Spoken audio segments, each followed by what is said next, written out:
Halo, selamat pagi Bapak, Ibu, dan Saudara yang dikasihi oleh Tuhan. Kita berjumpa lagi dalam Salam Pagi. Mari kita berdoa memohon pimpinan Roh Kudus. Allah Roh Kudus, bantu kami untuk memahami kehendak Tuhan melalui sabda-Mu, agar kami juga dimampukan untuk melakukannya dalam hidup hari lepas hari. Di dalam nama Tuhan Yesus kami berdoa. Amin. Bapak, Ibu, dan Saudara, kita akan membaca firman Tuhan dari kitab Yakobus pasal yang kedua. Demikian, saudara-saudaraku, sebagai orang yang beriman kepada Tuhan kita Yesus Kristus yang mulia, janganlah iman itu kamu amalkan dengan memandang muka. Sebab jika seseorang masuk ke dalam perkumpulanmu dengan cincin emas dan pakaian indah, dan masuk juga seorang miskin dengan pakaian buruk, dan kamu menghormati orang yang berpakaian indah itu dan berkata, "Silahkan duduk di tempat yang baik ini." Sedang kepada orang yang miskin itu kamu berkata, "Berdiri saja," atau "Duduklah dekat tumpuan kakiku." Bukankah kamu telah membuat pembedaan di antara sesamamu dan bertindak sebagai hakim dengan pikiran yang jahat? Dengarkanlah, hai saudara-saudaraku yang terkasih, bukankah Allah memilih orang-orang yang dianggap miskin oleh dunia ini untuk menjadi kaya dalam iman dan menjadi ahli waris kerajaan yang telah dijanjikannya kepada orang-orang yang mengasihi Dia? Namun kamu telah menghina orang-orang miskin. Bukankah justru orang-orang kaya yang menindas dan menyeret kamu ke pengadilan?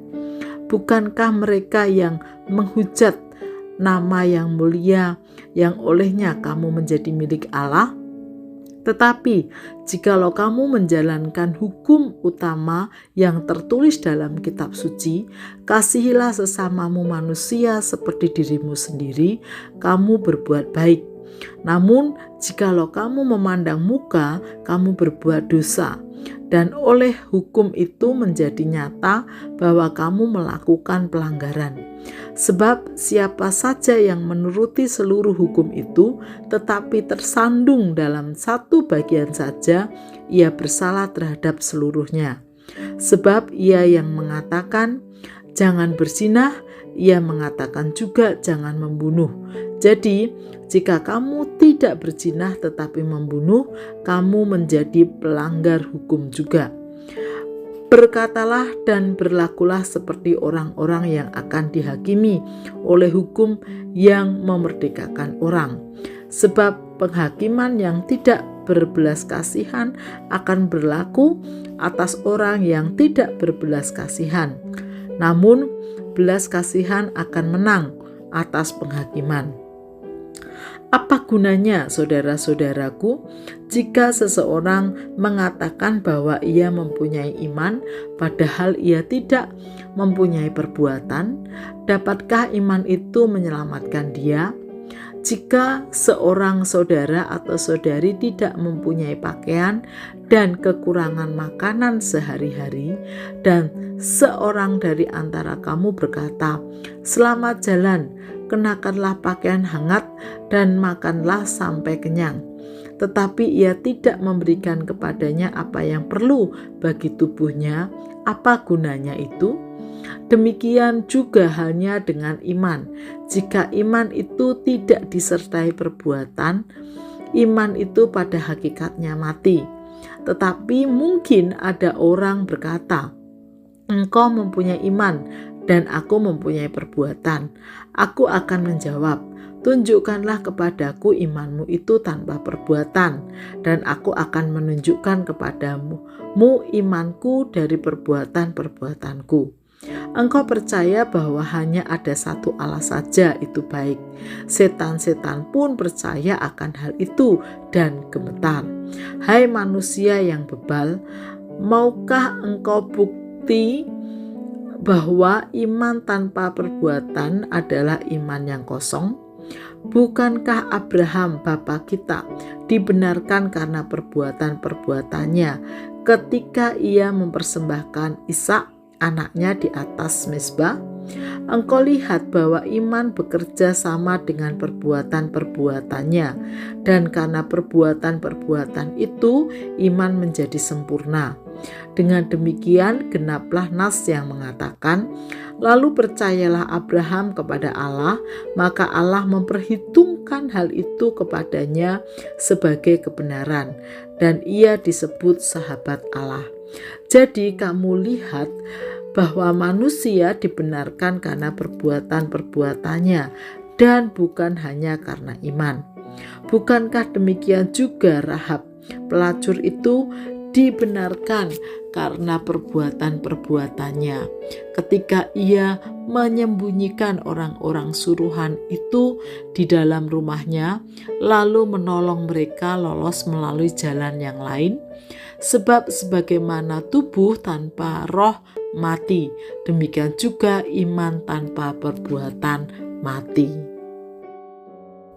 Bapak, Ibu, dan saudara-saudari yang dikasihi oleh Tuhan, belajar dari surat Yakobus pasal 2 ini, iman dan perbuatan ibarat dua sisi mata uang yang tidak dapat dipisahkan. Oleh karena itu, berbicara soal iman juga berbicara soal perbuatan. Sebagaimana ketika kita beriman pada Tuhan Yesus, maka mestinya perbuatan kita menunjukkan ajaran dan teladan Tuhan Yesus. Bagaimanakah iman yang kita miliki bisa kita buktikan? Yaitu tentu melalui perbuatan-perbuatan yang kita lakukan. Oleh karena itu, Bapak, Ibu, dan saudara-saudari yang dikasihi oleh Tuhan, mari kita berlomba-lomba untuk membuktikan bahwa iman yang kita miliki adalah iman yang hidup di dalam Tuhan Yesus melalui perbuatan atau perilaku sehari-hari. Bagaimana cara kita bertutur, bagaimana cara kita bersikap, bagaimana cara kita menjaga hati, bagaimana cara kita membuat keputusan, bagaimana cara kita bekerja, bagaimana cara kita mengatasi persoalan-persoalan yang ada, bagaimana cara kita bergaul atau berrelasi dengan orang lain, bagaimana cara kita beribadah, dan semua aspek kehidupan kita.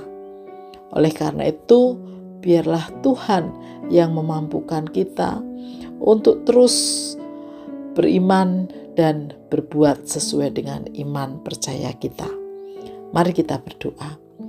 Tuhan Yesus, kami bersyukur pagi ini boleh diingatkan betapa pentingnya iman itu kami wujudkan dalam perbuatan sehari-hari, supaya iman dan perbuatan dalam hidup kami terus bersinergi. Karena itu Tuhan, bantu kami dan juga ampuni kami jika selama ini kami kurang menunjukkan perbuatan-perbuatan sesuai dengan iman percaya kami kepadamu. Dan biarlah Tuhan mengampuni kami dan menolong kami untuk terus beriman dan menunjukkannya melalui sikap hidup sehari-hari. Di dalam nama Tuhan Yesus kami berdoa. Amin.